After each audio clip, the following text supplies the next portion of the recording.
This is your boy the Hater, and we're gonna do 25 reasons why R-Truth kicks ass.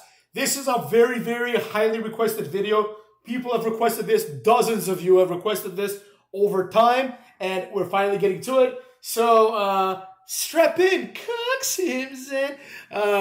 Number one, he has been around since the Attitude Era.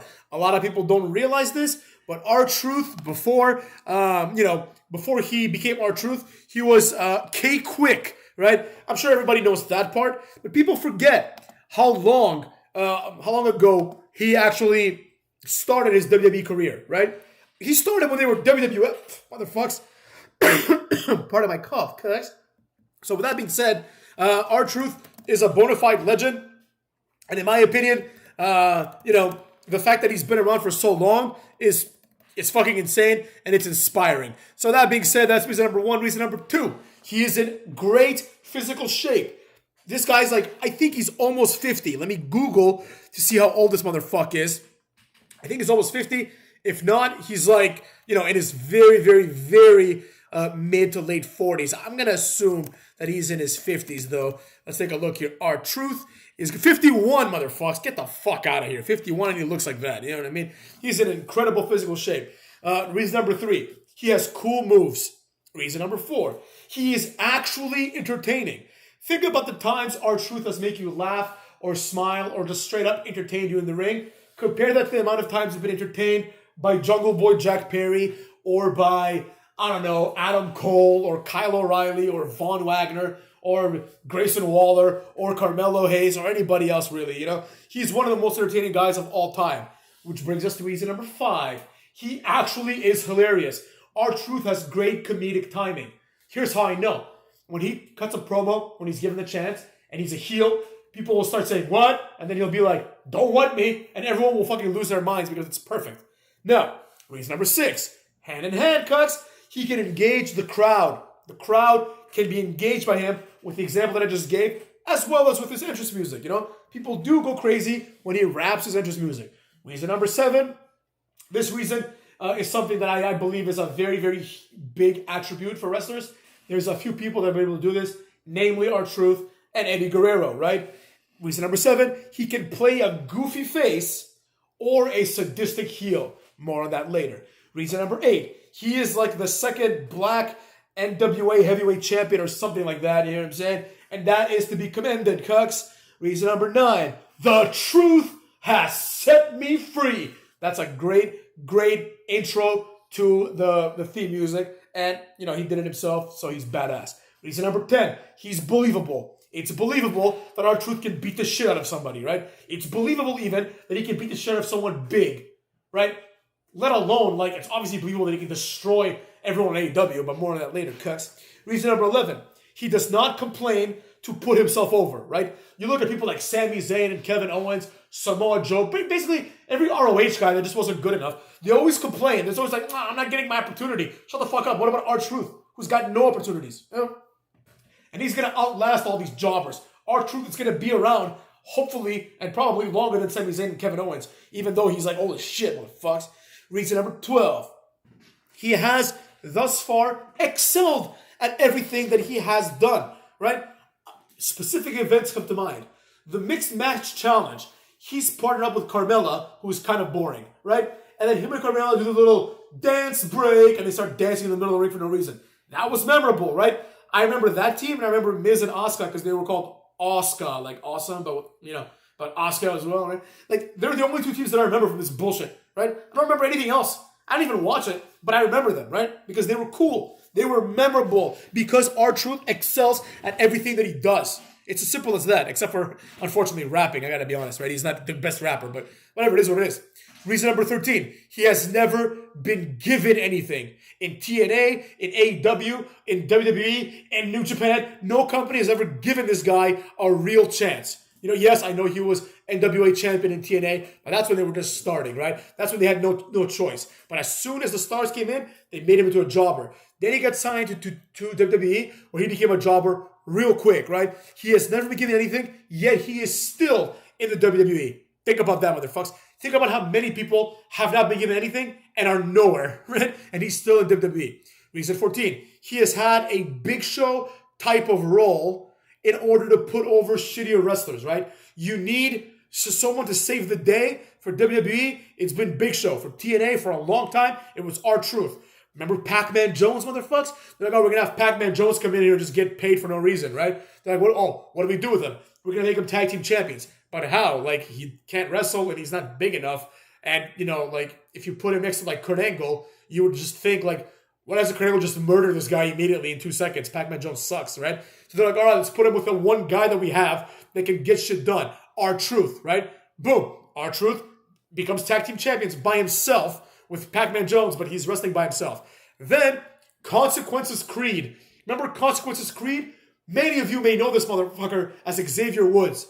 But before, he was Consequences Creed in TNA and in the Independents. And Consequences Creed, his gimmick was that he is a pretend Apollo Creed. That's how lame Xavier Woods is. And they had to put this jobber who would come out dressed as Apollo Creed, right? They'd put him with R-Truth, and they would have truths and consequences. And I remember thinking, like, wow, R-Truth is just putting over this fucking loser, this geek, right? R-Truth should just turn around, beat the shit out of Xavier Woods for fun. But he's a cool dude, so he didn't do that.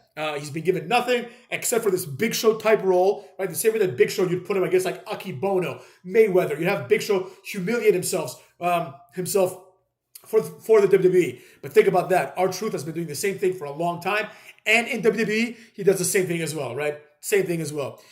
Reason number 15. His angry black guy gimmick back in the day in the Independents was great, motherfuckers. He would come out just swole as shit, just jacked as a motherfucker, right? Like all oily and shit, so you could really see his insane muscular definition. And he would just start yelling at the crowd, accusing them of being racist. It was just great. It was just fantastic. He really felt like a main eventer because, I mean, this was in the Independents, so everyone else looks like shit, and he looks amazing. So it's like, wow, you know, this guy, give him a push, and that's what led to his world title run, if you ask me, right? Reason number 16. The Awesome Truth. The tag team that he had with Miz was awesome, motherfuckers. I love that tag team, and I love what they did. I thought they were perfect for The Rock and Cena to bury, right? Because you needed exactly that. You needed a tag team of two people that are entertaining, Miz and R-Truth, but that you knew that there's zero chance they're going to beat The Rock and John Cena, right? If you had put The Rock and John Cena against, like, I don't know, CM Punk and Stone Cold, then you'd be like, oh, who's going to win, right? No. The point was, The Rock needs to layeth the smacketh down. And who did they choose? Once again, motherfuckers, to save the day. In this case, The Miz, but also R-Truth, right? There was nobody else they can trust with this shit. You're not going to give that spot to someone like Samoa Joe, you know what I'm saying? Who might be, oh, I'm angry. Or like Kevin Owens. Oh, I'm angry, I'm not going to sell. Shut the fuck up. R-Truth, consummate professional. Awesome Truth, consummate professional tag team. The Miz also rules. Let's not forget that. Reason 17. He smokes cigarettes and is more athletic than everyone on the roster. Big surprise. He's 51, motherfucks. He smokes cigarettes, last I heard, and he is more athletic than everybody. Motherfucks, in this company. I would argue that he is the most athletic guy in the history of WWE. You know how I know? Let's see how many wrestlers are wrestling the way that R-Truth wrestles when they're 51. Exactly, motherfucks. It's probably him or maybe AJ Styles. You think Seth Rollins is going to be around when he's 51? Zero chance, motherfucks. Zero chance, right? Reason 18. His feud with John Morrison was memorable and great. And it encapsulated everything that R-Truth is about, right? The whole point was John Morrison, for no reason, because R-Truth beat him fair and square, John Morrison came out and basically manipulated and bullied R-Truth into like putting up his title shot against Morrison, right? And Morrison, they're supposed to be friends, right? And Morrison is like, oh, well, I don't want to lose to someone who smokes. And then the whole crowd was like, oh. And that's when you kind of knew that WWE was lame, because it's like, what's wrong with smoking? You know, smoking is like historically been something associated with being cool. You know, all of a sudden, John Morrison, who probably is a vegan or some bullshit, is telling R-Truth he's not cool enough. So then R-Truth whoops his ass, right? And because R-Truth took a water break, right? The implications were that like, oh, like he's not athletic enough. He took a water break and then he hit John Morrison with a water bottle on the head, and the whole thing became exactly that. That R-Truth is tired of people like John Morrison taking opportunities from him. Then, reason number 19, a personal favorite. Dun, dun. It's time to get crunk. Dun, dun. It's time to get buck. Dun, dun. It's time to step it up, knuckle up, and blow the roof off. Great music, great voice in that song. R-Truth rules for that song, which was also one of his entrance musics. Reason number 20. He can dance, and that's always fun, motherfuckers. Dancing's fun. Reason 21. He has outlasted countless jobbers that we were told would be huge deals. Let's list a few motherfucks over the years. I'm not even gonna go back all the way to Attitude Era. Oh, Eric Escobar. He outlasted Eric Escobar. Nobody remembers that motherfucker, right? He outlasted Samoa Joe. During his fucking reign, Samoa Joe came in and he was supposed to be a big deal. He outlasted that motherfucker. He outlasted Hideo Itami, who we were told was going to be a huge deal. He outlasted Andrade El Idolo, who we were told was going to be a huge deal, motherfuckers. He outlasted Adam Cole and the rest of the Undisputed Jobbers, who we were told were going to be a huge deal. He outlasted the entire Cruiserweight division, who we were told were going to be a huge deal. He outlasted Kalisto, who we were told was going to be a huge deal. Big Cass, Enzo Amore, the Vaudevillains, motherfuckers, the Vaudevillains. He outlasted, Luke Gallows like 4 times. Luke Gallows has had like 4 runs in this company. Well, our truth has been there the whole time, right?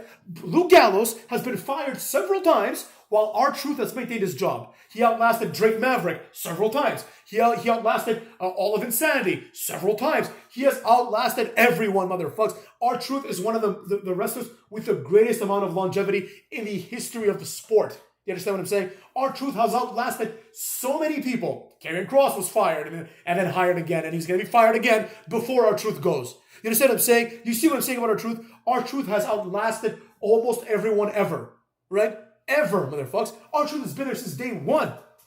I mean, yeah, he had a stint in TNA, but you know what I mean. He has outlasted so many people that we were told were going to be a huge deal that never panned out, right? They had shitty short careers, and then they got released, motherfuckers. He outlasted Keith Lee, all the people that are basically in AEW now. All of them, our truth has outlasted. So take that, motherfuckers. Take that. Reason 22, motherfuckers. 22. He has put over basically everyone that I just said. Everyone that I just said has at one point beaten our truth, basically. Why? Why should Fandango and Tyler Breeze ever beat our truth? Everybody knew when we had Breezango, and when we had, even before, when they were like kind of getting over, when Fandango was going to WrestleMania, and when Tyler Breeze was going to WrestleMania, everybody knew they were never going to be as good as our truth. I knew when I saw Daniel Bryan, I'm like, this guy's not going to be as good as our truth. All of Nexus was outlasted by our truth. Think about that. Think about that. Think about the dozens, literally dozens, probably over 100 wrestlers, right, that have been in NXT, that have gotten TV time, that have been outlasted by our truth. And think about how many of them he lost to. Cucks. Reason 23. When he was re-signed by WWE, I thought he would be around for only a few years and then retire, but I was wrong, and he's still going, and that's a reason in and of itself. Reason number 24, Little Jimmy, motherfuckers. Little Jimmy was a great little thing, and also a great name for his finishing move, because it really was like a fuck you, right? He just hit the Little Jimmy. It's basically like, fuck all the fans. Yeah? And reason 25, he can probably beat the hell out of everyone in AEW, and probably everyone in WWE, let's be honest. Who can beat up our truth, right? Obviously, there's a few people like Brock Lesnar, Omos, Jack Swagger in AEW. There's a few people here and there. Will Hobbs probably, Wardlow. There's a few people, obviously, that can whoop his ass, right? But the vast majority of them, he would destroy. Our truth would destroy MJF. Our truth would destroy Swerve Strickland. Our truth would destroy all these jabrones, and our truth rules. And for that, motherfucks, that's all I got to say about that. Our truth, one of my personal heroes, one of my favorite wrestlers. I really hope he gets a huge push, cucks.